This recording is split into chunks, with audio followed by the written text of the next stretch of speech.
মনোবীক্ষণ polyclinic, চিকিৎসার জগতে এক দশক। এখন এখানে সব বিষয়ে ডাক্তারবাবু একসাথে তলায়। ফোন করুন 7477799515 এই নম্বরে। ভগবানগোলার রমনাপাড়া এলাকায় বাবর আলী খুনের ঘটনায় ব্যবহৃত আগ্নেয়াস্ত্র উদ্ধার করল পুলিশ। তৃণমূলের কর্মাধ্যক্ষ গোলাম শেখকে হেফাজতে নিয়ে শুক্রবার এই আগ্নেয়াস্ত্র উদ্ধার করে পুলিশ।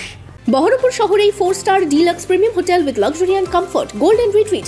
এখানেই জেলার একমাত্র ডিস্কোথেক, আছে রেস্টুরেন্ট, লাউঞ্জ বার, অত্যাধুনিক gym, spa, swimming pool, club মেম্বারশিপের সুযোগ। বহরমপুর শিল্প তালুকে গোল্ডেন রিট্রিট।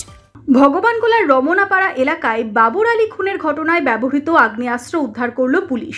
তৃণমূলের কর্মাধ্যক্ষ গোলাম শেখকে হেফাজতে নিয়ে শুক্রবার এই আগ্নেয়াস্ত্র উদ্ধার করা হলো। গত 16ই আগস্ট সকালে ভগবানগোলার রমনাপাড়া এলাকায় বাড়ির সামনে গুলি করে খুন করা হয় বাবর আলী নামে এক ব্যক্তিকে। পঞ্চায়েত সমিতির কর্মাধ্যক্ষ গোলাম শেখ সহ মোট 9 জনের নামে থানায় লিখিত অভিযোগ করেন বাবর আলীর পরিবার। বুধবার রাতে লালগোলার পণ্ডিতপুর থেকে গ্রেপ্তার করা হয় গোলাম শেখকে।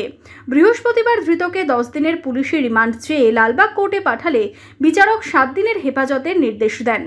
হেফাজতে নিয়ে জিজ্ঞাসাবাদ করতেই তাকে সাথে নিয়ে শুক্রবার ধনিরামপুর বাগিচাপাড়া মাঠ থেকে উদ্ধার হয় খুনে ব্যবহৃত একটি 9mm পিস্তল সহ 2 রাউন্ড গুলি।